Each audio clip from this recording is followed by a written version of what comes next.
Good morning and welcome to the Senior Hour, which is sponsored by Comfort Keepers in Home Care and Advanced Audiology. I'm Barbara Cochran with my co-host, Dr. Jean Dorio. on your hometown station, 1220 KHTS. This is a show for, about, and by seniors, giving information to enhance one's quality of life. And speaking of quality of life, our guest this morning is Judy Penman and Sandy Risdon of the Center for Healthcare Rights.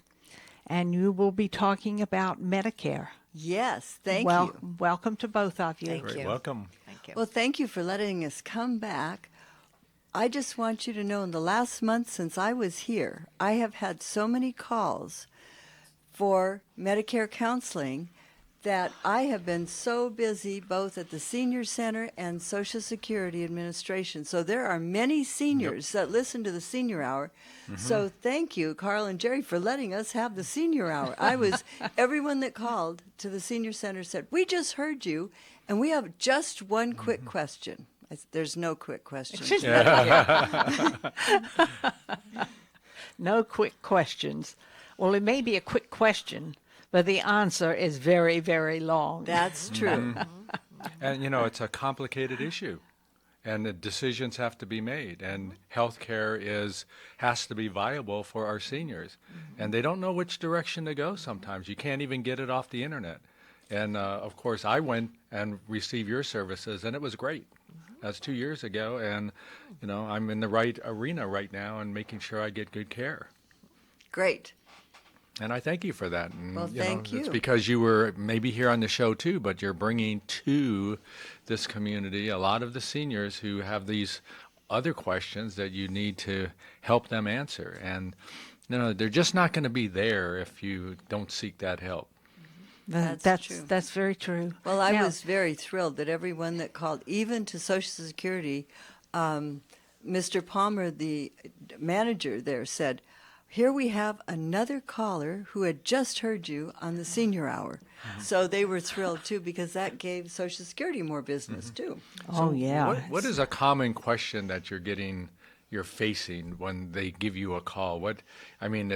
You'd like it to be a short question, but there's got to be things that, you know, people are just generally confused about. Well, one of the main questions is, how does Medicare work? What is the difference between my group health plan and when I become 65? Why is it I get Medicare Part A free, but Part B is a different story? So these are some of the questions that they think is a simple, quick answer. Very and I'm interesting. excited that Sandy is with us today. She's my boss, so she knows So everything. you better be on your best behavior, young lady. And she has been with Center for Healthcare Rights how many years? Quite some time. Quite some time. Yes. That doesn't tell us how many years. Well, that's back to the 1990s. Wow. Sure. Wow. Just, So into the you're early well 90s. versed in this subject. Been around for a while, and Medicare has changed a bit, and a lot of things remain the same. It's still a great program for folks who have Medicare coverage and Medicare coverage options. So this change, you know, all the time we see things occurring and on the newspaper, and then we get people notices in the mail. I mean, sometimes there's a financial change and a cost change, and sometimes it's a medication change, and sometimes it's, you know, what we get as recipients of Medicare. So, but you're always, Sandy, seeing something happening and changing because of the rules, the laws, and everything else that goes on. Well, that's true, and I think the word that Judy gets out and our other counselors get out at the Center for Healthcare Rights is get those notices open them. Take a look at them. If you don't understand them, go to a high-cap counselor like Judy. Call our center. Read the notice to us so we can help you. Because we are funded by the City and County of LA and a state program under Department of Aging, and have a federal connection as well through the Administration on Community Living, we get the notices in our office so we know what's being mailed out when, and we can provide help when people call or when they go to see Judy and keep on top of things for folks. So I just got a notice today that I'm getting a new Medicare card. That's right. So that's why? I mean, they're saying on there that your Social Security will not be on there anymore, which is great. But, isn't this costly for the government? And is it worth it to take some of our seniors out of harm's way for fraud and things like that? Well, I think it's a very good question as consumers and taxpayers, and I think the cost is going to be well worth it, given the cost already of Medicare fraud and what the government is doing about it, which is quite a bit. And these new cards, California is going to be among the folks that get their cards first. California Medicare beneficiaries get their cards April through June of this year. So month after next, April through June, the new Medicare cards are coming out. They do not have the Social Security number, the Medicare number on them. They have another number which mixes numbers and letters, which is, going to be real good against fraud and payment abuse and so on. And I think that's the value of it. And folks can use their current card or their new card up to April 30, 2019, April of next year. And the new cards go into effect May 1, 2019, a year from May 1. So do we have to hold on to our old cards until May, or can we just establish using the new card? Sure. Folks are welcome to start using the new card. This has all been put through Medicare. These are in the final stages, so they can do it. Anyone who says, I want to use my old card for a while, that's fine, up until April 30 of next year, 2019. But don't write your Social Security number on the new card, because that's the Yes. wording what we're trying to do here. That's a very good point. And don't write your date of birth on the other card or other identifying information. That's a very good point. Exactly. So I got my notice today through email, which is fine. But what about those who, and I assume I'm going to get my card through the mail. But, some people have, they get things through the mail, but they get their mail stolen. And, if it's in an identifiable envelope, that could be targeted by individuals. So, if it's coming in the next 3 to 4 months to our homes, we have to alert our seniors to be on the lookout for these cards and envelopes, because if they indeed are targeted, then how are they going to know that it didn't get to them? That somebody hasn't swiped it somehow. Well, that's a very good point. And I think Medicare is doing a lot about getting public service announcements out, radio, TV, all kinds of media, Medicare.gov, Facebook, all kinds of ways to find out about it. Folks will be saying, neighbors and friends will be saying, gosh, I got a new card. Did you get yours yet? And if that person doesn't have it, April, May, June, that's certainly worth a call to Medicare. If somebody says, I had the card, I think it was stolen, that's a call to Medicare to report that. So I think there are a lot of safety issues there. But you can do something about it, and people are going to be talking about it. This is a huge change for 55 million people nationwide who have Medicare, 6 million in California, and 1.5 million here in LA County. So the only way, though, we're going to be able to get our cards is then through the mail. But, there are some people that I know who know that there are people who are stealing their mail. So it's too bad. And I know if you pick it up at Social Security, there's going to be a long line of people trying to pick up their cards. But I just wish that there was another way. I am afraid that there's going to be problems with stolen cards, and then there's going to be fraud beyond that for a while with that card. So, I'm just trying to point out an issue that I think, some of our listeners have brought up with me relative to their U.S. mail. And, they've reported and done all the things necessary to try to keep their mail from being stolen. But it's stolen. Yes. And, if somebody sees mail people putting out cards and it looks like a certain envelope, then it is a target. And, we just, there just really should be a way for some of our seniors look at another way of receiving that card. So anyway, I'm worried about them right now. So I don't know what to do about it. Well, I think it's that's an our interesting problem. point, and I think folks who are concerned about that can always call 1-800-MEDICARE. That's the main number for Medicare. Speak to customer service rep and ask if there's any provisions in place or what Medicare might recommend in such a case. Folks, of course, who are concerned about stolen mail and not getting their mail need to make sure they report that to the U.S. Postal Service. Oh, yeah. And I know some people I hear have make other arrangements, including getting a private postal box because they're Right. concerned about mail. And folks may want to notify Medicare if they have a private postal box in addition to the address on file with Medicare. That may be one way around it as well for folks who aren't Will concerned. they send it to a P.O. box, though, do you think? Well, I think if we request worth it? speaking to Medicare about it Yes, if the concern okay. is that high. So and 1-800-Medicare, they should call and get that information, because I know, like I said, some of our listeners are listening right now and going, okay, I'm fitting into this category. I've had to report U.S. Postal Service problems, and I even have a mailbox now. So, but I still don't want it to come to my address because it could be stolen.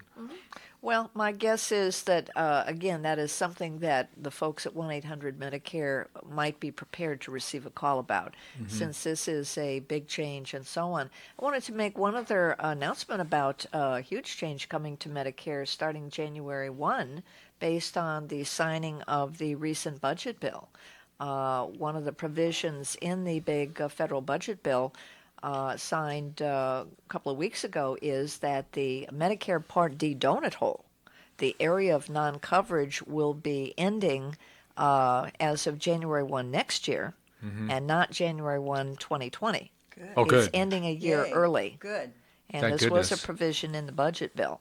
So folks who have high expenses, Judy has talked to people who are in the donut hole and have huge outlays that they must pay and so on, are going to be very heartened to hear that. It's Absolutely. going away 1 year great. early, next Wow. January.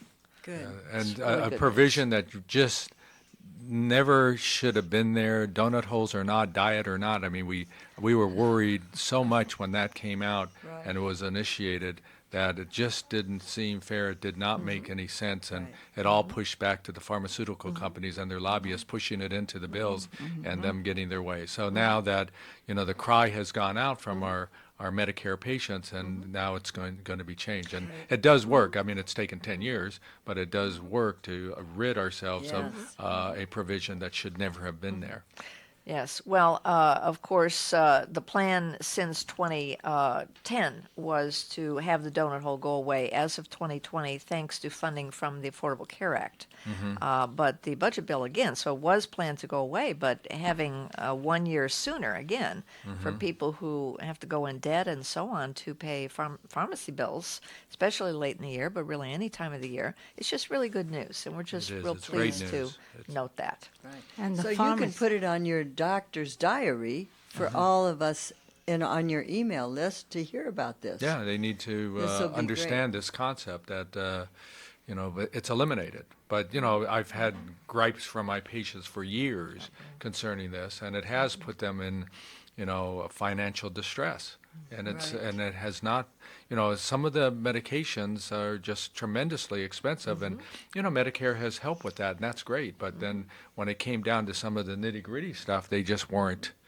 It wasn't helping them, and they were going into thousands and thousands of dollars of debt. And their families have helped them out in some way, and some people have taken loans. And the worst part has been when people have taken a second on their home to be able to pay for their medical care.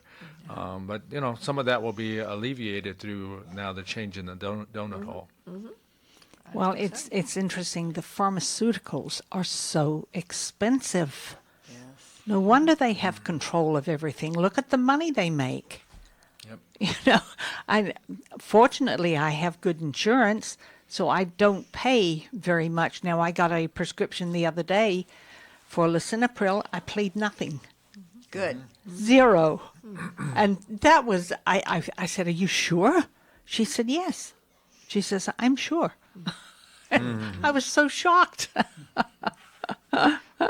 We often get calls at the center, and Judy's talked to folks. I want to make sure folks know there are some options potentially with pharmaceutical assistance, patient assistance programs called PAPs through through the pharmaceutical manufacturers. And there's a good website for folks who have online access at Needy Meds, NEEDY, meds, MEDS.org. and you can type the name of the drug in that you are having trouble paying for. Let's say, for example, it's excluded by Medicare or for whatever reason, and it instantly brings up the companies or organizations that can offer the drug at low or no cost.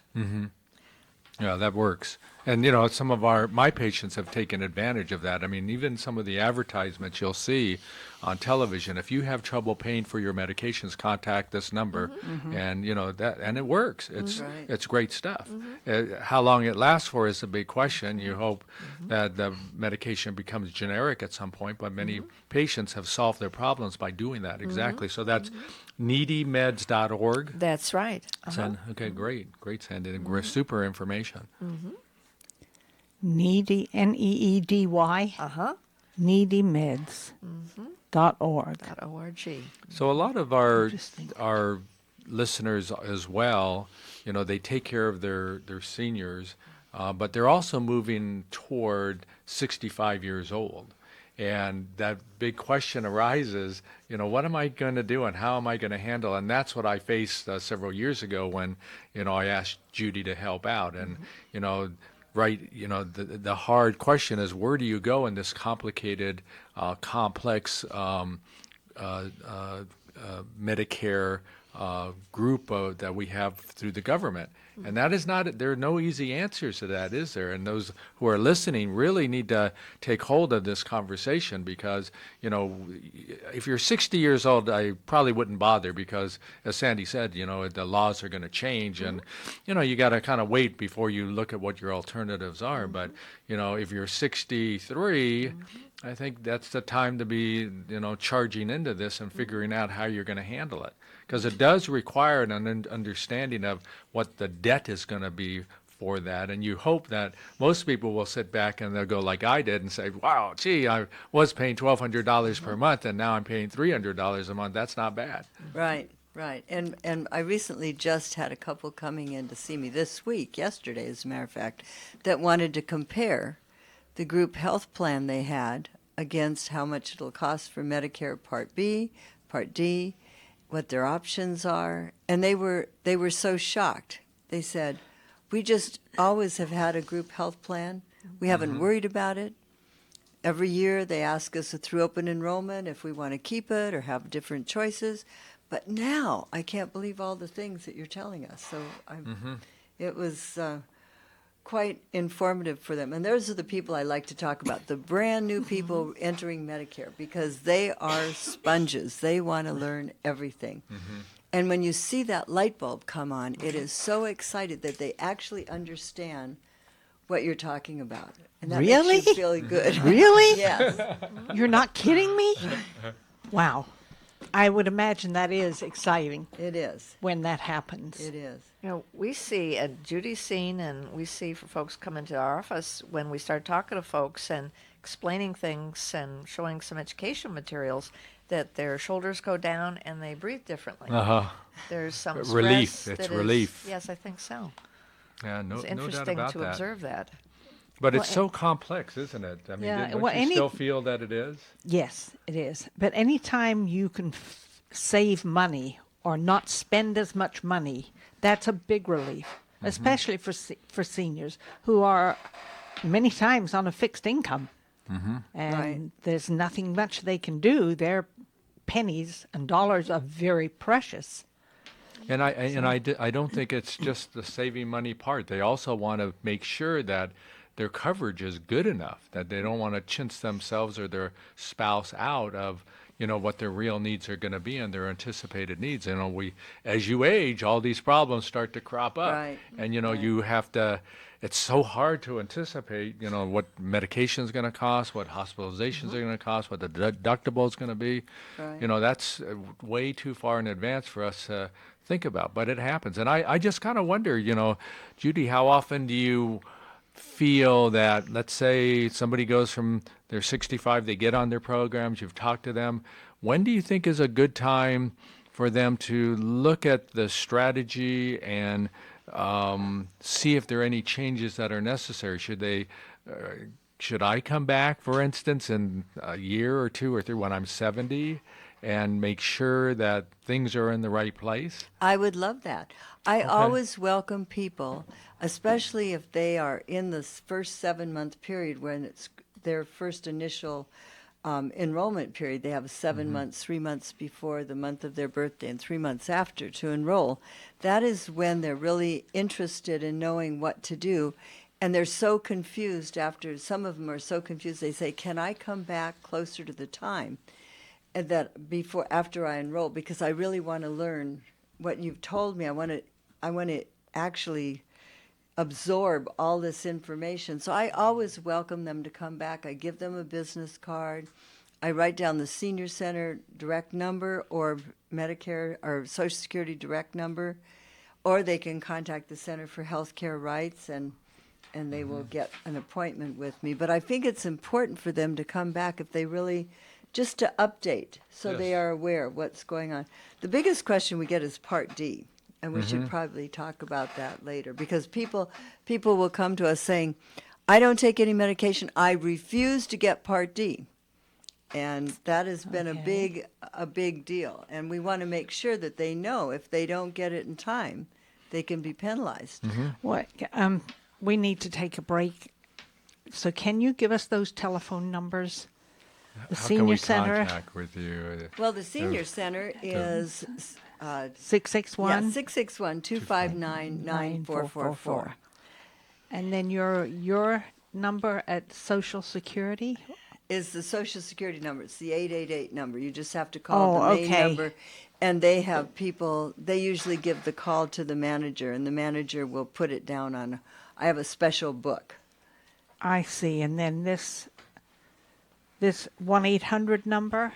That would be to the Center for Healthcare Rights, Yes. and we could always get a message to Judy for an appointment that way as well, which is 800-824-0780.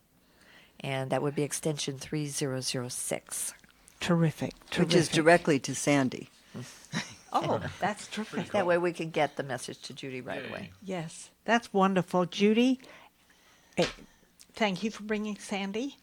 Thank And you. That was quite informative. Yep, Great. as usual. And yes, and I'm assuming we'll see you again soon, because this is information that is so valuable for upcoming seniors and seniors. Well, and thank you to Carl and Jerry for always letting us be part of the Senior Hour. Well, it's very It's our important. pleasure. Very important.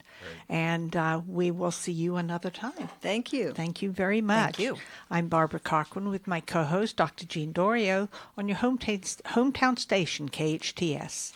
At Advanced Audiology, we know how important hearing is to you, your loved ones, your work success, your safety, and your ability to stay in the game. Most people won't admit hearing loss to themselves or others. We make it easy for you. Today's digital hearing aids come in a variety of styles, including invisible.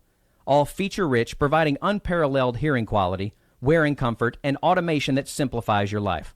Don't be fooled by our imitators. There's only one Advanced Audiology with the purple sign next to AAA on Valencia Boulevard. It isn't often when we see a company launch in Santa Clarita and become an international sensation. In 2010, Jen Gerard founded Whitening Lightning in her Valencia kitchen. Now it's a booming international sensation. Leading actresses and international models have switched to Whitening Lightning to avoid the mess, hassle, and sensitivity of other products. Whitening Lightning's simple Dial-A-Smile kit will dramatically turn your teeth whiter in just 20 minutes. Rediscover how white your teeth can look. Visit whiteninglightning.com. whiteninglightning.com. At Advanced Audiology, we know how important hearing is to you, your loved ones, your work success, your safety, and your ability to stay in the game. Most people won't admit hearing loss to themselves or others. We make it easy for you. Today's digital hearing aids come in a variety of styles, including invisible. All feature-rich, providing unparalleled hearing quality, wearing comfort, and automation that simplifies your life. Don't be fooled by our imitators. There's only one Advanced Audiology with the purple sign next to AAA on Valencia Boulevard. Men, are you feeling tired, stressed, or just don't have the energy you used to? Did you know this could be related to decreased testosterone levels? Luckily, there's a safe, effective solution. Weeder Prime helps support healthy testosterone levels with clinically tested key ingredients. Just 2 capsules of Weeder Prime each day can help change your mood, energy, focus, body fat, and lean muscle. Feel the way you felt 10, 20, even 30 years ago. Rediscover your Prime with Weider Prime. To find a retailer near you, visit WeiderPrime.com. That's WEIDER Prime.com.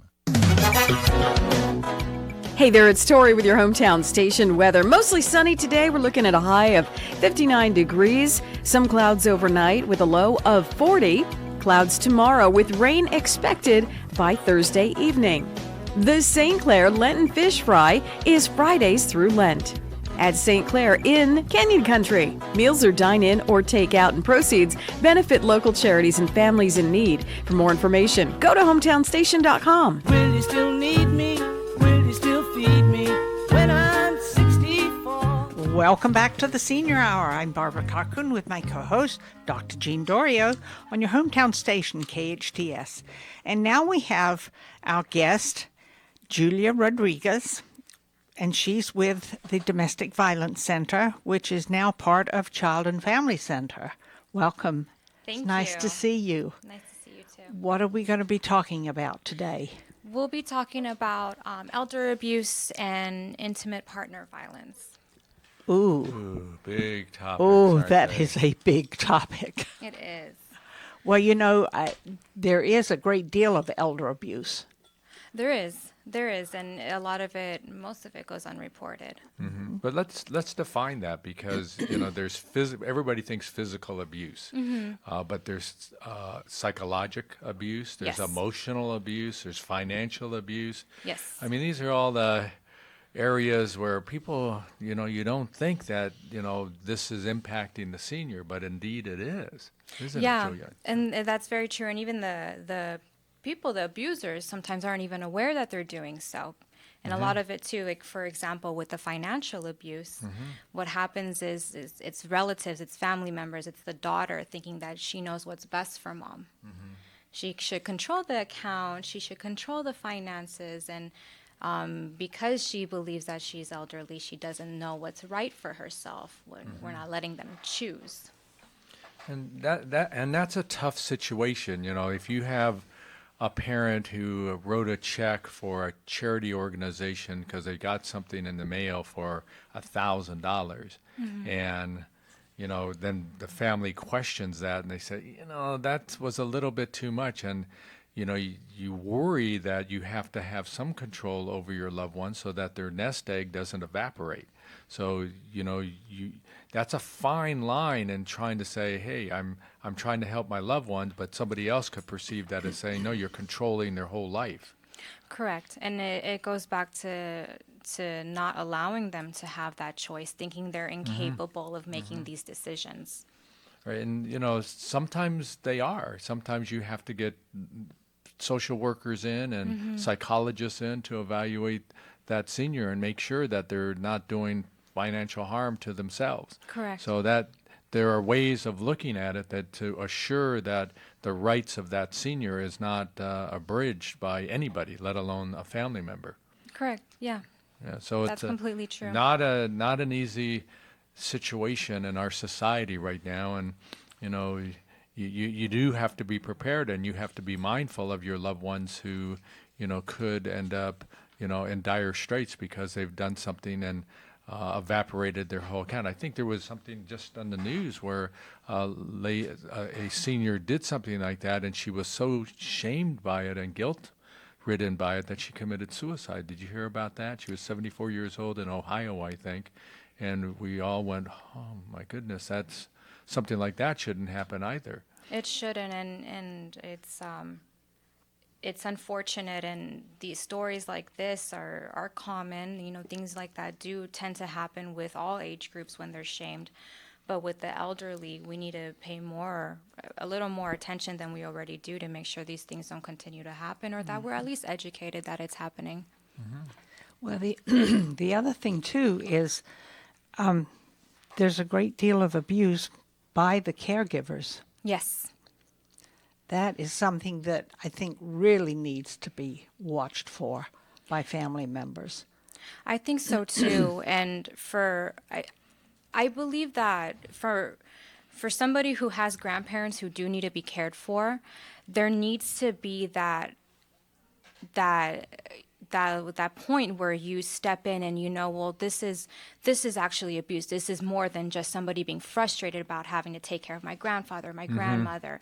They need to say something, and they can't just sweep it under the rug and think, oh, they're just frustrated because they have to deal with this person. You go into this field and you have to want to be in this field and have the passion for it. And if you don't have the passion for it, if you are burnt out or frustrated, there's some things you need to reevaluate. That's right.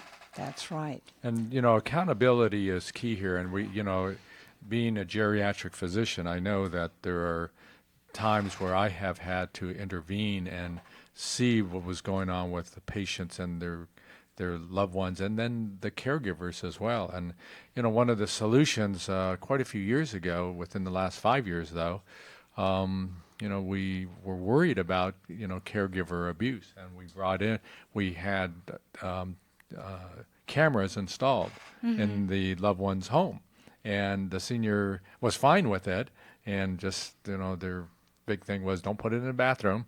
But, the family was able to access that, and they were just able to make sure the things were videotaped, or however it is now, digitally taped. And, when they were interviewing people later for caregivers, they said to the new caregivers, by the way, the whole place is being videotaped. And that, brought accountability for the care of their loved ones. And that worked.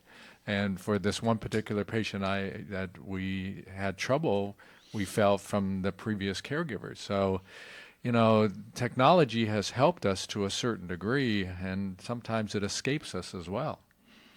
I think that's a great idea, what was done there, because it allows for accountability. And people will always be a little more careful, a little more different when they know they're being watched.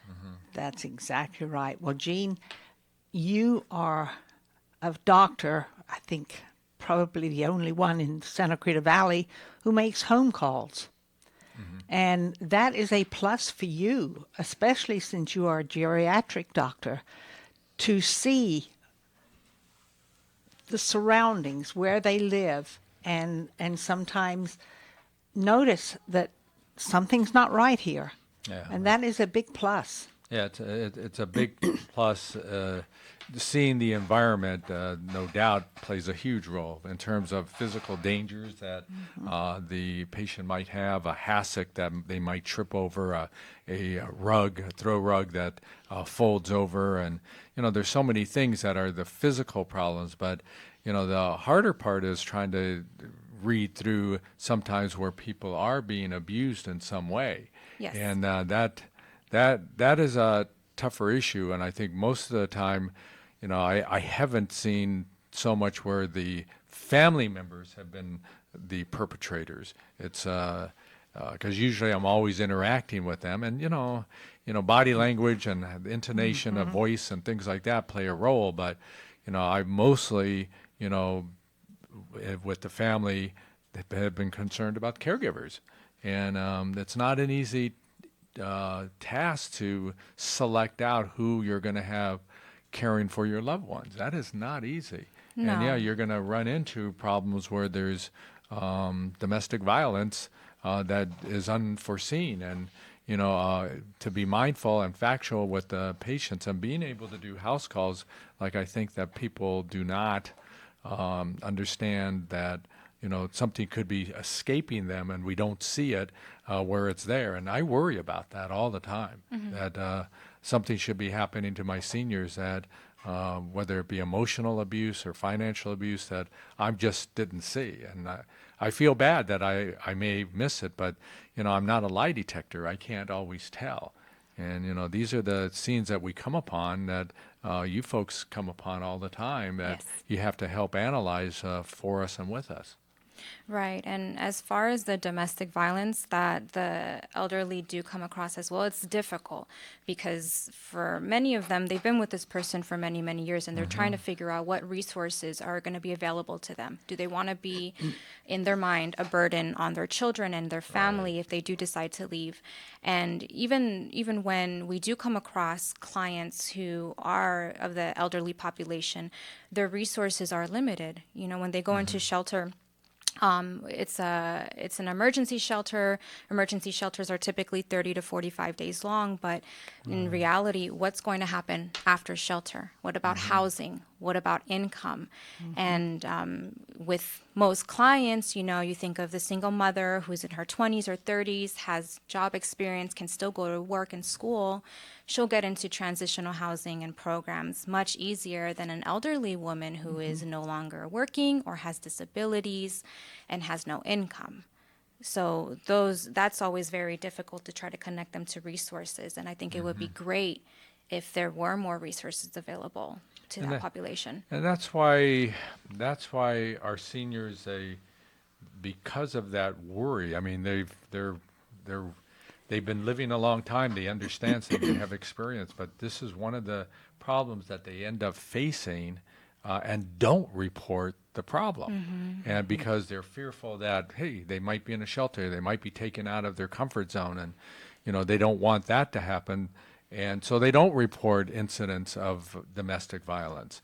And that's really hard to have to deal with as you think about it, that they should not have to face it, but many, even here in our community, do. And how we, Julia, get the right answers from our seniors is not an easy task. It's not easy. And in order to address that, there always has to be information available. There always has to be some way for the seniors to know that, if you do decide to report it, if you do decide to move forward, you have options. So always putting it out there is a necessity. Always having an eye out and being like a mandated reporter in a sense is an option as well, to help get them those resources and allow them to come forward with what's going on. They can always come and speak to us at the Domestic Violence Program of the Child Family Center. And then there's also the Elderly Abuse Hotline that's available to them that they can always call. And that number is? That number is 877-477-3646.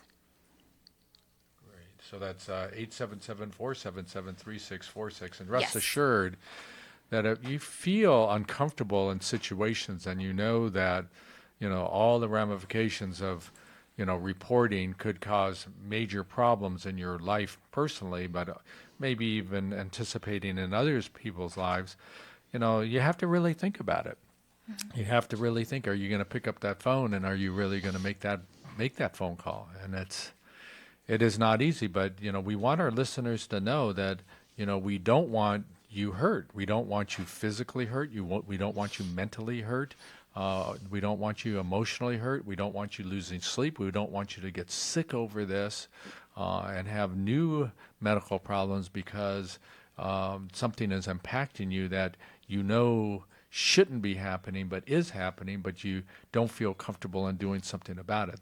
You have to know, for our listeners, that we're out there for you. We're out there we will help you. We will find a path for you to go. You will find options, if you need to have options. And you cannot live in fear and live your life and expect somebody to do something and recognize it when the only person that could actually bring it to light is you. So feel comfortable that Domestic Violence Center, is a place that you can count on to get assistance in these physical, psychological, and emotional matters. Yes. What is the phone number where you can be reached at the Domestic Violence Center? Does it still have its own phone number, or do you have to go through Child and Family Center? We still have our own phone number. You do? It's 661-259-8175. And if you give them a call, there's always going to be someone willing to sit down and talk about your options. And just let you know that there's always hope. There's always hope. Absolutely. And it doesn't matter what stage you are in life. There's always options for you. So, Julia, let's just go through that because, I think with our seniors who are listening, there is at least one person who's listening right now, and they said, okay, what's that phone number again? And we said 259 8175? 661-259-8175. Great. And so if they were to call that number, they, of course, would want to assure that there's confidentiality. Yes. They'd want to assure that those people who might be the perpetrator won't come back and do something to them. And they want to keep it so that, they don't get into trouble, but they don't also, things aren't taken out on them. So they would want it to be confidential. But when they call, they would talk to somebody. They'd give their name, they'd give their address, they'd give their phone number. But, what happens then? Does somebody come out? Because if you make an appointment, what if the perpetrator is there when someone shows up? And, kind of a difficult situation. Oh, I'm here from the Domestic Violence Center, and I'm here to investigate, something wrong here. Well, how do you make sure that the person making the phone call and that person is going to be worried that things might overlap and go in a wrong direction for them? Well, we wouldn't be going to the caller's home. We wouldn't be going to the victim's home. So what we do is when we are, taking down information from the caller, we want to make sure that, one, if this person's calling the outreach center, the number they're providing us is at a number that is safe to call back and leave a message. If not, we do take note of that. We keep everything confidential. No one is to see the client's files. No one is to see their intakes, their progress notes, to see what's going on with them. They come and meet us at the center. When we are holding groups, we keep the doors locked. The only ones that are inside of the center are the clients that are coming in for class. We do a very, very good job of keeping it confidential. If anyone were to call and ask if somebody takes classes there, if we've seen this person, we do not disclose that information. And also, I do want to throw out there that if there are anybody listening that would like to call and just talk to someone, we also do have a hotline that is associated with information on shelters if they'd like to try to get into shelter. And the number for the hotline is 661-259-HELP or 661-259-4357. Terrific. Okay, we have to take a break, but we'll be back in a couple of minutes. And I'm Barbara Cochran with my co-host, Dr. Jean Dorio, on your hometown station at 12 KHTS. Santa Clarita Philharmonic has begun its season of free concerts. The SCP is a non-profit community-based volunteer symphony orchestra comprised of local musicians from throughout the Santa Clarita Valley who are dedicated to providing quality classical music for the residents of the Santa Clarita Valley. Like the Santa Clarita Philharmonic on Facebook or visit santaclaritaphilharmonic.org for more information. At Advanced Audiology, we know how important hearing is to you, your loved ones, your work success, your safety, and your ability to stay in the game. Most people won't admit hearing loss to themselves or others. We make it easy for you. Today's digital hearing aids come in a variety of styles, including invisible. All feature-rich, providing unparalleled hearing quality, wearing comfort, and automation that simplifies your life. Don't be fooled by our imitators. There's only one Advanced Audiology with the purple sign next to AAA on Valencia Boulevard.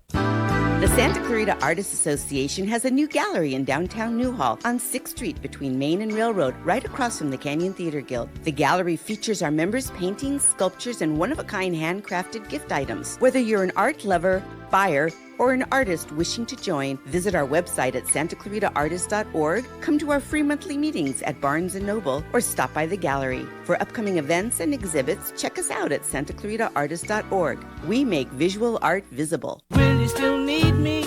Will you still feed me when I'm 64? Welcome back to the Senior Hour. I'm Barbara Cochran with my co-host, Dr. Jean Dorio, on your hometown station, KHTS. And we're speaking with Julia Rodriguez, and she's from the domestic violence portion of Child and Family Center. And wow, we've covered a lot of territory. Yes. Elder abuse. So one of the questions I do have, though, is you mentioned that people go over there and they meet there, but some of our seniors are homebound. And the only access they really have is sometimes they'll have a computer, but most of the time the only thing they have is a telephone and a ground line. So, that's it. And so do you send people out to evaluate as well? Are there workers out in the field that will come by and assist in trying to figure out what's going on? Typically, no. For example, if with the shelter, when we're getting new clients, we have them meet us at a safe spot, which is safe as the employees, as an advocate, because sending us over to go pick them up or to go meet them in their homes, you can imagine, can be very dangerous for us. Yes. So we need to think about our safety too. Certainly. And what I would suggest to those who are not able to access transportation or who have difficulty with mobility and trying to get to our center is there's, I believe, Santa Clarita has services that would help assist with that to get them over to us. And I believe it's called Rideshare. Rideshare, I believe. That's a number that on the hotline we refer to the callers when they need help getting around. Also, reaching out to somebody, a neighbor or a child, someone that knows your situation, who's willing to keep it confidential, who's not going to tell the abuser that she's transporting you over to the outreach center. Reaching out to people and getting help. Advocacy is everything when it comes to somebody who's experiencing abuse. Advocacy is what we offer at the domestic violence program of the Child Family Center. Legal advocacy, court advocacy, DPSS, sometimes accompanying somebody, which is done at the shelter at times, to the Department of Public Social Services. Just having someone there with you can go a long way in helping you move forward and out of this situation. How about, do you also work with our Santa Clarita Senior Center and the people over there? Because I do know that they go out and they make assessments as well as to their clients and their patients' well-being. And I don't know how closely you guys work with them, but certainly if you guys don't go out, though, there's another way. And they're all, I think, many of them are mandated reporters. I mean, they are obligated to, if there's something going on, they will alert certain authorities to that there's something happening in this household to protect the senior who is living there. So I think that another contact point for our seniors also is the services that we have at our senior center, which is 259-9444. We mentioned that number earlier with Judy. And that's the Penman. supportive services. Yeah. And there you would ask for supportive services, and that's another outlet. I mean, we're blanketing this community, Santa Clarita. I mean, we're not a little small town anymore. We've grown and. We've grown nicely, most of us feel, but also we've grown with growing pains that society has. And, one of the ways that we now, I think, do pretty well in is assuring that our seniors and our veterans and our homeless and so many others are taken care of. And especially us, being seniors, we want to make sure that the seniors are adjusted, live well, feel comfortable, have health care, get their medicines, don't fall, have activities, go to church, and do all these things that, is important to have quality of life. And I think we're doing that real well in this community, but those growing pains have brought upon us, little problems that we have to take care of them, but we have started to cover them and blanket them in this community to assure that, rights are not abridged, that people are taken care of, and, people don't get to a point where they can't take it anymore and they lose their hope. I agree. And just the fact that Santa Clarita is seen as such a family-oriented community, we want to make sure that stays intact. And along with that is accompanied the need to say something if you see something. Help out your community, help out your family members, help out the people that are here in this community, keeping it a family-oriented community. And if you think that, even if you feel that you're not sure about whether something is going on, if you have that inclination, you should, call up the domestic violence center here. You should call up the senior center, and think of it this way: if this were your mother, your father, your loved one, your relative in some way, if they're you would right away act on it. And that's how you always have to think, that you are helping somebody who is close to you. If you have that suspicion, then speak up and speak out, because that's we've established that in Santa Clarita. That's who we are. We take care of each other, and by doing that, we allow our community to grow in a very nice way, but also assuring that everybody is growing as well in a safe manner. Yes, I agree. And if you have to question it, that means you should probably ask somebody Yes, about it. absolutely. If you're doubting it, that means something probably is going on. You should ask. That's true. And let me repeat some of these phone numbers. The Elder Abuse Hotline number is 877-477-3646.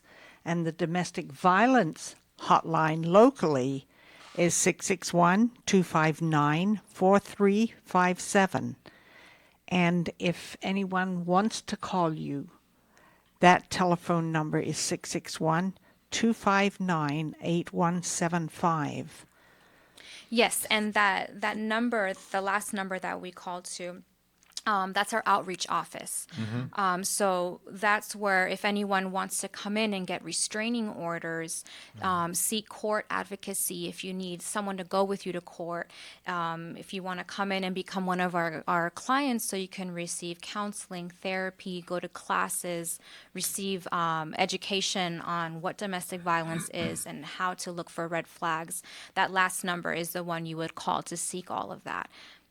And that's 661-259-8175. Yes. Yes. And just a reminder, Julia, just everybody who's listening now, don't be afraid. It's going to happen. You might be afraid of certain things in life, but we don't want you to be afraid of living. And there is hope out there, and this community is giving you that hope. And Julia Rodriguez, thank you for being on the show today. I mean, you coming from the Domestic Violence Center and helping out and helping our seniors understand that not living in fear will allow their quality of life to be enhanced, not just for them, but for all of us. So, Yes, absolutely. thank you once again for being on the show today. Thank you We for appreciate having that. me. We are sponsored by Advanced Audiology and Comfort Keepers in Home Care. Listen to us next week on the Senior Hour. Now go and enhance your quality of life.